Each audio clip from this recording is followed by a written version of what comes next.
Cindy Lecoeur, ça fait plaisir. La chanson, c'est Université. On est très heureux de recevoir justement des amis de l'université ce matin. Madame, s'il vous plaît, j'ai votre conducteur sous les yeux, ne vous en faites pas.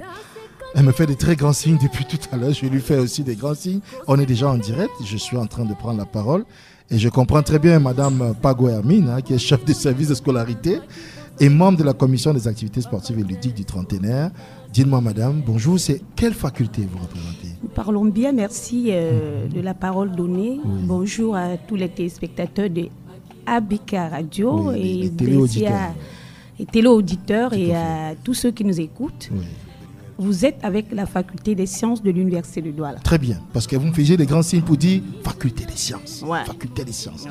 Et j'y tiens moi aussi d'ailleurs. Merci infiniment d'être là, madame Pago Hermine. C'est nous qui vous remercions. Bonjour, docteur Akami Mazarin. Bonjour. Bonjour Didier. Bienvenue. Merci. Voilà. Bonjour à tous les millions de téléauditeurs de ABK Radio. Vous êtes enseignant et responsable de la communication du trentenaire. Tout à fait. On recevra tout à l'heure, en deuxième partie de l'entretien, le professeur Etoundi Blanche, enseignante et responsable des relations avec les partenaires et les entreprises. Alors, je vais vous poser une question triviale à tous les deux. Que nous vaut l'honneur de votre visite? Tout d'abord, Didier, nous tenons d'abord à vous remercier de nous recevoir ce matin dans les somptueux studios de ABK Radio dans cette émission l'émission la plus suivie de ce matin, ABK Matin. Si nous sommes là ce matin, c'est justement parce qu'il y a un événement grandeur nature que nous sommes en train de préparer au niveau de la faculté des sciences. Vous savez, en tant que Bantou, quand il y a un événement grandeur nature qui se prépare à la maison, on se doit d'associer les voisins, rameuter tout le village. Voilà, tout le village. Et nous sommes là ce matin justement pour atteindre le plus grand public, utiliser votre canal pour essayer d'atteindre le plus grand public, pour les dire qu'effectivement, la faculté des sciences est en train de préparer son 30e anniversaire. Son 30 ans d'existence, quand même, c'est un moment pour nous de faire un arrêt, pour essayer de faire un bilan du temps écoulé et surtout poser les grands jalons des années à venir. Donc, voilà pourquoi nous voulons que le plus grand public puisse véritablement s'associer à la faculté des sciences pour que cette fête soit belle et découvrir davantage, parce qu'il y a plusieurs personnes qui ne connaissent pas véritablement la faculté des sciences à travers ses offres de formation, à travers ses différentes attributions, à travers ses enseignements. Et c'est aussi une semaine, l'air sera dédié pour véritablement découvrir toutes les facettes de la faculté des sciences et surtout à travers ses réalisations. Tout à fait. Alors, on en est au 30e anniversaire. Pourquoi vous avez choisi de le célébrer? Alors, on a choisi de célébrer 30 ans parce qu'on s'est dit que 30 ans, quand même, c'est l'âge de la maturité. On a quand même atteint une certaine maturité. On est d'accord. Et la faculté des sciences, c'est la première fois que je pense qu'il y a un établissement, que notre faculté puisse célébrer cela. Et par l'impulsion de notre chef, madame professeur Tamak, notre doyenne, qui a dit que c'est quand même qu'il faut quand même marquer un temps d'arrêt et essayer de voir dans quelle mesure célébrer le temps passé, parce qu'il y a quand même des personnes qui se sont battues pour construire cette faculté-là. Et il y a beaucoup de réalisations. La faculté des sciences, à sa création, M. Didier, vous pouvez imaginer qu'il n'avait que 6 enseignants à sa création et pour une centaine d'étudiants. Aujourd'hui, on se retrouve à 190 enseignants, tous grades confondus, et plus de 45 personnels non enseignants, plus de 15 000 étudiants. Vous voyez que l'effectif ne fait que croître. Et il est quand même important qu'on s'asseye pour se dire qu'au regard des défis actuels qui se pointent à l'horizon, qu'est-ce qu'on fait, quelles sont les nouvelles orientations, quel est le chemin parcouru, qu'est-ce qui a été fait et qu'est-ce qui reste à faire. Voilà pourquoi on s'est dit que il faut que cette année, 30 ans quand même, qu'on essaye de voir dans quelle mesure, où est-ce que nous venons, où est-ce qu'on va et quelles sont les nouvelles orientations les leviers sur lesquels nous allons appuyer pour davantage répondre aux sollicitations constantes de notre population, de notre société en pleine mutation. Vous avez tellement été explicite que j'ai peur que vous ayez grillé toutes mes questions, parce que j'ai retrouvé beaucoup de réponses dans des éléments de réponse dans des choses que j'aurais pu vous demander. Mais déjà, félicitations à tous les trois. Merci. Qui représentaient dans la faculté des sciences de l'université de Douala. Ce n'est pas tous les jours. Et on vous dit merci pour ça, parce que ça va susciter également des vocations. Alors, 30 ans au service de l'excellence académique, de l'innovation et de la professionnalisation, quels sont les défis pour les années à venir? Voilà, merci. À la suite de notre chargé de la communication, oui, Madame je vais ajouter qu'il était temps de faire un bilan, de faire un état des lieux. Et bien avant, nous avons essayé de retracer l'historique. Donc, on voudrait, à la suite de notre chargé de communication, sortir ce qu'on appelle les différents mouvements migratoires, la chronologie des événements de la création en 1993 jusqu'à nos jours. On va dire qu'en premier lieu, au départ, nous étions dans le site appelé Eyenge Congo. Il faut aujourd'hui que le grand public essaie de comprendre d'où nous sortons pour être aujourd'hui à PK17. Donc, c'était à des deux plages. À cette époque, nous étions sous la direction du professeur Mpondo Théophile. Donc, de 1993 à 1997. Après, c'était la mise en place de 7 laboratoires pédagogiques qu'on a aujourd'hui en chimie, en biochimie, en biologie végétale, biologie animale, en physique, en mathématiques informatiques, en mathématiques informatiques, comme je l'ai dit, et en sciences de la Terre. 7 départements que nous avons encore aujourd'hui.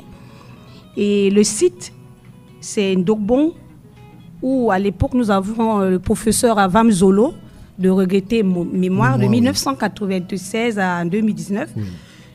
En troisième position, nous avons la mise en place du système LMD que nous avons aujourd'hui. Licence master de doctorat. Oui, exactement, qui a pris le démarrage après avec des formations professionnalisantes et la mise en place des animateurs pédagogiques.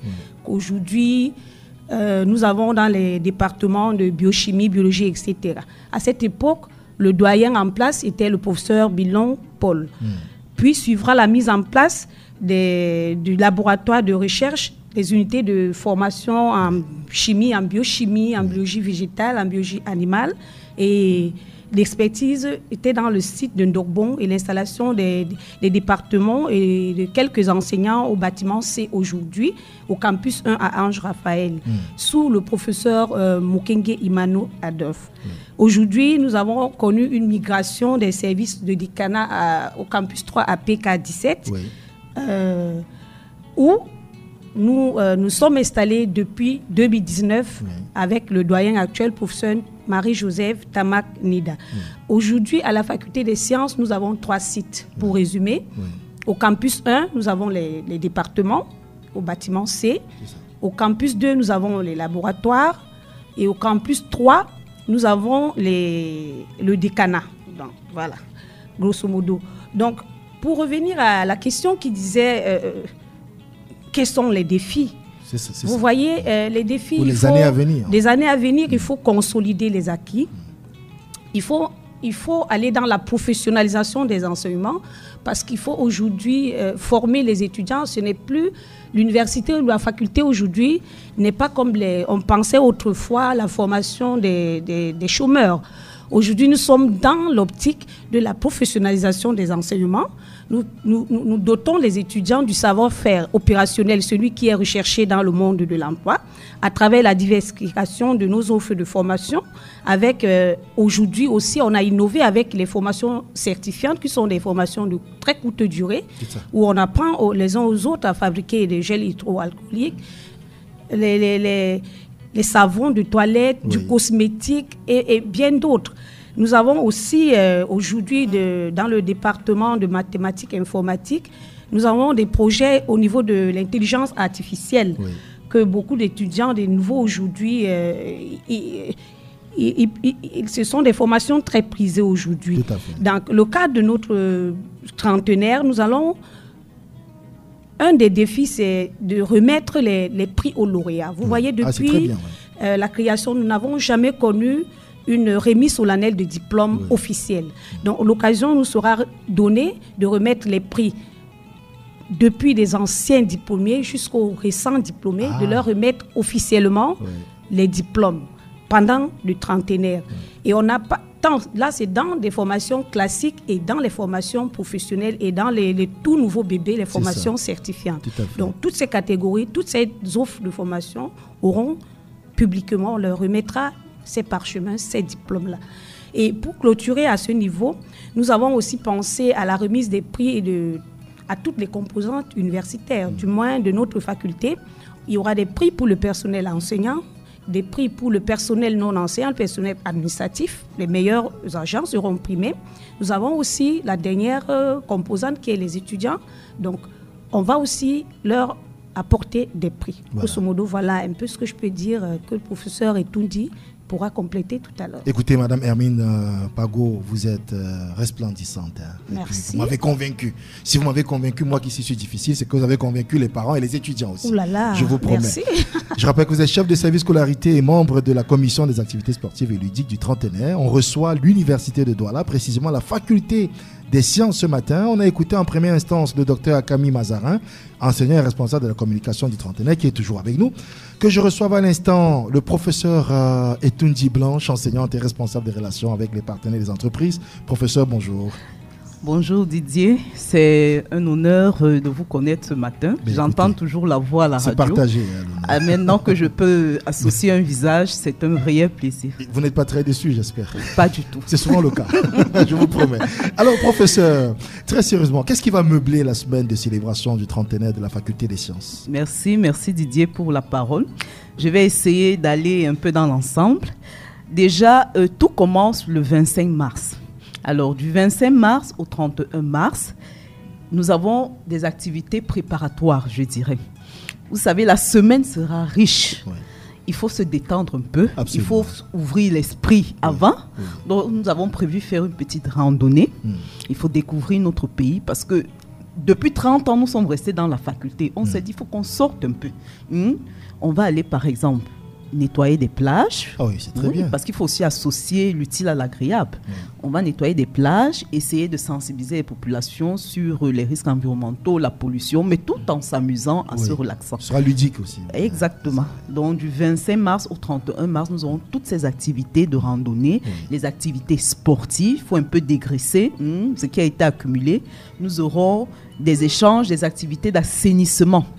Parce que tout ce que nous voyons autour de nous, on se dit il faut attendre que les autres viennent nettoyer. Nous-mêmes, nous allons montrer l'exemple à nos étudiants, à la population, comment assainir notre environnement. Donc ça, c'est pour la semaine du 25 au 31 que je peux résumer comme semaine préparatoire. Oui. Maintenant, pour entrer dans l'activité proprement dite du trentenaire, elle va s'étendre du lundi 1er avril au vendredi 5 avril. Du 1er avril au 2, nous aurons la conférence scientifique sur le thème « Recherche universitaire et création de richesses ». Je m'arrête un peu ici pour dire que tous ceux qui se sentent concernés par la professionnalisation, par la valorisation, doivent à tout prix soumettre un abstract pour cette conférence. L'appel à candidature est toujours ouvert. Donc, et les domaines ciblés sont les domaines de la biologie, des mathématiques, de la santé, physique, chimie, environnement, géosciences, pétromines. Parce qu'il faut relever que nous avons un centre de pétromines à la faculté des sciences. De l'université de Douala. Donc, tous les domaines sont attendus pour participer à cette conférence qui va ouvrir la grande semaine d'activité du 1er au 2 avril. Et lors de cette conférence, nous aurons l'une des plénières qui va relater tout l'historique de la faculté des sciences. Donc, vous allez savoir qui a fait quoi depuis 30 ans à la faculté des sciences. Donc, je vous invite, Didier, vraiment, il faudra être là. Le mercredi 3 avril, j'appelle cette journée affectueusement « Journée des partenaires ». Parce que c'est là où nous invitons le monde extérieur à l'université. Nous avons dit à nos partenaires que je salue ici, Nestlé, GBC et autres, que venez. Ils nous ont dit l'université est fermée, nous avons dit non, venez. Donc ce sera la journée des partenaires. Ils ont proposé des thèmes qu'ils voudraient justement échanger avec la communauté universitaire. Par exemple, les thèmes sur les banques. Ils veulent faire connaître leur métier. Parce que les partenaires se sont rendus compte que parfois les étudiants ne sont pas assez bien orientés parce qu'ils ne savent même pas ce dont l'entreprise a besoin. Donc, on leur a donné justement ces plages-là pour échanger avec la communauté universitaire. Et c'est dans cette journée du mercredi 3 avril qu'il leur est réservé. Absolument. Et nous avons aussi des alumni, dont nous avons nos anciens étudiants qui sont même à l'étranger, qui viendront aussi justement faire un partage d'expérience. Nous dire, par exemple, leur cursus, les difficultés qu'ils ont rencontrées, etc. Et aider justement ces cadets-là qui sont actuellement sur les bancs et qui parfois ne rêvent plus.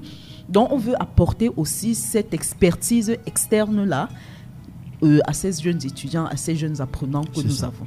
Donc, les partenaires sont invités. Nous les appelons toujours à l'inscription. Les offres sont toujours là. Nous sommes ouverts. Déjà, à la fin, nous allons donner les numéros pour pouvoir rejoindre le comité d'organisation. Voilà. Donc, la journée, je continue avec la journée du jeudi 4 avril, qui est la journée d'award, de la diplomation. Madame Pago vous a déjà introduit un peu tout à l'heure. Nous allons faire la reconnaissance. Les étudiants doivent savoir qu'ils sont reconnus. Leur école est reconnue, leurs diplômes sont reconnus. Et nous allons justement valoriser ces diplômes-là parce qu'aujourd'hui, nous avons observé peut-être un certain endormissement de nos étudiants. Ils se disent que le diplôme pour le diplôme, non. Nous allons redonner sa place au diplôme. Donc, avec cette cérémonie des awards, de la remise officielle du diplôme, l'étudiant va ressentir les épaulettes, le poids de ces diplômes dans sa vie. Donc, ce sera vraiment officiel, ce sera avec... Il faut redonner au diplôme sa grandeur. Exactement. Parce qu'il y en a qui s'amusent à vouloir banaliser le diplôme. Non. C'est important. Le diplôme, vraiment, a une place de choix dans la vie d'un apprenant. Et justement, dans sa carrière future. Donc, et pendant cette cérémonie des awards, nous allons faire rendre hommage au premier doyen de la faculté des sciences, le professeur Ngano Podo, qui est toujours avec nous, qui toujours nous abreuve de conseils, parce que c'est lui qui a été au début en 1993 et ce sera une cérémonie d'hommage vraiment en son endroit et nous espérons que tous les partenaires et tous les étudiants qui seront là vont nous accompagner et vraiment redonner sa place à ce grand homme. Donc ce sera le jeudi 4 avril. Et ce même jeudi, en soirée, on va essayer de se détendre, Didier. Il y aura donc un grand concert qui sera organisé. Donc, nous allons vous communiquer les lieux exacts plus tard. Le moment venu. Oui, le moment venu. Et vraiment, ce sera un grand concert avec les artistes musiciens et même nos étudiants qui sont aussi artistes en parallèle. Ça va que l'université est un creuset de tout ce qu'il y a de bon. Exactement. Voilà. Vous voulez du bon, c'est l'université. Univers. Donc, on retrouve un peu de tout. Donc, tous ces talents artistiques-là pourront être valorisés lors de ce concert-là, le jeudi 4 avril, au soir, dès 18h. Et l'apothéose, c'est le vendredi. Vous voyez que nous pensions que l'apothéose, c'est jeudi, mais il y a encore l'apothéose de l'apothéose, vendredi le 5 avril. Dis-nous vite ce que c'est. Alors, ce sera la remise des prix à tout le monde. D'accord. Bon, voilà. Meilleur étudiant encore, meilleur enseignant, meilleur personnel administratif. Et à la fin, nous aurons une soirée de gala. Mais chaque jour sera une fête. Oui, dans le c'est une fête. Nous avons dit, nous célébrons, nous fêtons. Donc vraiment, c'est l'occasion de le faire. Ce que j'ai peut-être oublié de dire et qui est très important, c'est que tout au long de la semaine, nous avons un stand d'exposition. Tous les savoir-faire de la faculté des sciences seront présentés. Les partenaires auront leur stand pour venir leur présenter leurs produits. Toutes les personnes qui sont intéressées de faire connaître ce qu'ils fabriquent pourront justement prendre un stand et venir exposer tout au long de la semaine. Donc l'expertise de la faculté des sciences sera donc mise en exergue. Vous reviendrez. Bien sûr. Il faut revenir. Alors, on donne le numéro de téléphone, Madame Pago-Amine. Oui, voilà, très rapidement, merci. Nous tirons vers la fin. Merci beaucoup. Pardon si on a... Nous sommes tellement enthousiasmés qu'on est très occupés. Donc, on va porter quelques contacts infos au 681, c'est 564. Tout doucement, pour que tout le monde puisse noter. Oui, vous m'avez tellement bousculé que je voudrais suivre le rythme. Ce n'est pas moi, c'est qu'on a un gros programme derrière. Ok, on va y aller doucement. 681, 564 et 947. Une dernière fois, ce numéro. 681, 564 et 947. Voilà. Et sur nos pages, vous avez sur info @facscienceuniv-douala-douala.com et anif-fs-univ-douala trentenaire, vous voyez qu'on a un site dédié. Tapez sur Google vous trentenaire. Vous tapez trentenaire Faxience, alors vous allez vous abonner. C'est ça. Merci infiniment à vous. Merci à tous les trois. Je rappelle qu'on était dans l'ordre d'intervention dans l'émission. Docteur Akami Mazarin, enseignant et responsable de la communication du trentenaire. Madame Mpago Hermine, chef de service de scolarité. Elle connaît déjà ABK Radio, elle est déjà passée par ici au moins une fois. Et membre de la commission des activités sportives et ludiques du trentenaire. Et le professeur Etoundi Blanche, enseignante et responsable des relations avec les partenaires et les entreprises. À tous les trois, merci infiniment. C'est nous qui vous remercions. À très bientôt. Et à très très vite.